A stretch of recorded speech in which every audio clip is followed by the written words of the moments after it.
ತುಂಬ ಚೆನ್ನಾಗಿ ಕಾರ್ಯಕ್ರಮ ನಡೆದಿದೆ. 23, 24, 24, 25 2 ಸಾಲಿನ ಒಂದು ಈ PhD ವಿದ್ಯಾವಾರಿಧಿ ಮತ್ತು ಅದೇ ರೀತಿಯಲ್ಲಿ ಕ್ಯಾಶ್ ಪ್ರೈಸ್ ಇರಲಿ ಮತ್ತು ಗೋಲ್ಡ್ ಮೆಡಲ್ ತಗೊಂಡಂತಹ ಎಲ್ಲ ವಿದ್ಯಾರ್ಥಿಗಳು ಭಾಗವಹಿಸಿದರು. ನಮ್ಮ ಕರ್ನಾಟಕ ಸಂಸ್ಕೃತ ವಿಶ್ವವಿದ್ಯಾಲಯದಿಂದ ಇದೊಂದು ಹೆಮ್ಮೆಯ ದೀಕ್ಷಾಂತ ಘಟಿಕೋತ್ಸವ ಈ ದಿನ ನಡೆದಿದೆ. ಸಭಾಂಗಣ ಪೂರ್ತಿ ಕೆಕ್ಕಿರಿದು ತುಂಬಿತ್ತು.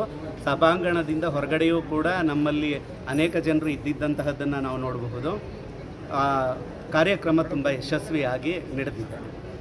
ಸಾಕಷ್ಟು ಜನ ವಿದ್ಯಾರ್ಥಿಗಳು PhD ತಗೊಂಡಿದ್ದಾರೆ, ಗೋಲ್ಡ್ ಮೆಡಲ್ ತಗೊಂಡಿದ್ದಾರೆ, ಕ್ಯಾಶ್ ಪ್ರೈಸ್ ತಗೊಂಡಿದ್ದಾರೆ. ಇದರಲ್ಲಿ ಇನ್ಫೋಸಿಸ್ ಫೌಂಡೇಶನ್ ಅವರು ಕೂಡ ಡಾಕ್ಟರ್ ಸುಧಾಮೂರ್ತಿ ಮೇಡಮ್ ಅವರು ಒಂದಷ್ಟು ದುಡ್ಡನ್ನು ನಮ್ಮಲ್ಲಿ ಇಟ್ಟಿದ್ದರು. ಆ ದುಡ್ಡಲ್ಲಿ ಬರ್ತಕ್ಕಂತಹ ಇಂಟ್ರೆಸ್ಟಿಂದ ನಾವು ಎಲ್ಲ ಮಕ್ಕಳಿಗೆ ನಾವು ಅದನ್ನು ಕ್ಯಾಶ್ ಪ್ರೈಸ್ ರೂಪದಲ್ಲಿ ಕೊಟ್ಟಿದ್ದೇವೆ. ನಮ್ಮ ಕರ್ನಾಟಕ ಸಂಸ್ಕೃತ ವಿಶ್ವವಿದ್ಯಾಲಯದಲ್ಲಿ ಒಟ್ಟು 8 ವಿಭಾಗಗಳಿದೆ. 8 ವಿಭಾಗಗಳಲ್ಲೂ ನಡೀತಾ ಇದೆ. ಅದರಲ್ಲೂ BA, BSc, MA, MSc ಇತ್ಯಾದಿಗಳು ನಡೀತಾ ಇರತಕ್ಕಂಥದ್ದು.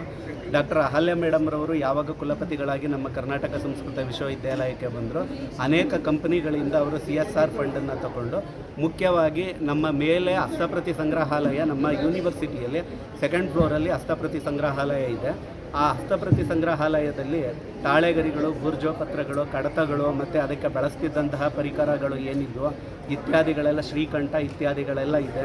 ತುಂಬ ಚೆನ್ನಾಗಿ ಅದನ್ನು ಮಾಡಿದ್ದಾರೆ ಮೇಡಮ್ರವರು. ಅದೇ ರೀತಿಯಲ್ಲಿ ವೆಬ್ಸೈಟನ್ನು ನಮ್ಮಲ್ಲಿ 3.5 ಲಕ್ಷಕ್ಕೂ ಅಧಿಕ ಜನರು ವೆಬ್ಸೈಟನ್ನು ನಮ್ಮಲ್ಲಿ ನೋಡ್ತಾ ಇದ್ದಾರೆ. ವೆಬ್ಸೈಟು ಅಪ್ಡೇಟ್ ಆಗ್ತಾ ಇದೆ. ಹಾಗೆಯೇ ನಮ್ಮ ಕರ್ನಾಟಕ ಸಂಸ್ಕೃತ ವಿಶ್ವವಿದ್ಯಾಲಯವು ಅನೇಕ ಸಂಸ್ಥೆಗಳ ಜೊತೆಯಲ್ಲಿ MOUನ ಮಾಡ್ಕೊಂಡಿದ್ದೀವಿ ನಾವು. ಹಾಗೆಯೇ ಜೊತೆಯಲ್ಲಿ ನಾವು ನಮ್ಮ ಅಧೀನದಲ್ಲಿ ಒಟ್ಟು 35 ಸಂಶೋಧನಾ ಕೇಂದ್ರಗಳು ಕಾರ್ಯನಿರತವಾಗಿರೋದನ್ನು ನೋಡಬಹುದು. ನಮ್ಮ ಅಧೀನದಲ್ಲಿ ಒಟ್ಟು 30 ಸಂಸ್ಕೃತ ಕಾಲೇಜುಗಳಿದೆ. ಅದೇ ರೀತಿಯಲ್ಲಿ ಒಂದು 560ಕ್ಕೂ ಅಧಿಕ ಸಂಸ್ಕೃತ ಪಾಠಶಾಲೆಗಳು ಅನುದಾನ ಸಹಿತವಾಗಿ ನಡೀತಾ ಇರತಕ್ಕಂಥದ್ದನ್ನು ನೋಡಬಹುದು. 25 ಜ್ಯೋತಿಷ್ಯ ಅಧ್ಯಯನ ಕೇಂದ್ರಗಳಿದೆ. ಅದೇ ರೀತಿಯಲ್ಲಿ 8 ಯೋಗ ಅಧ್ಯಯನ ಕೇಂದ್ರಗಳಿದೆ. Certificate course, diploma course, advance diploma, PG diploma ಇತ್ಯಾದಿಗಳನ್ನೆಲ್ಲ ತುಂಬ ಚೆನ್ನಾಗಿ ನಮ್ಮ ಯೂನಿವರ್ಸಿಟಿ ನಡೆಸ್ತಾ ಇದೆ. ಬೇರೆ ಯೂನಿವರ್ಸಿಟಿಗಳಿಗಿಂತ ನಮ್ಮ ಯೂನಿವರ್ಸಿಟಿ ವಿಶಿಷ್ಟವಾಗಿದೆ ಅಂತ ಯಾಕೆ ಹೇಳ್ಕೊಳ್ಬೇಕು ಅಂದರೆ, ಬೇರೆ ಯೂನಿವರ್ಸಿಟಿಗಳಿಗೆ ಒಂದು ಪ್ರಾದೇಶಿಕ ಭಾಗದಲ್ಲಿ ಅವು ಇರ್ತವೆ. ನಮ್ಮದು ಇಡೀ ಕರ್ನಾಟಕಕ್ಕೆ ವಿಸ್ತಾರಗೊಂಡಿರ್ತಕ್ಕಂತಹ ಯೂನಿವರ್ಸಿಟಿ. ಇಡೀ ಕರ್ನಾಟಕದಾದ್ಯಂತ ನಮ್ಮಲ್ಲಿ ಕಾಲೇಜುಗಳಿದೆ, ಪಾಠಶಾಲೆಗಳಿದೆ, ವೇದ ಪಾಠಶಾಲೆಗಳಿದೆ.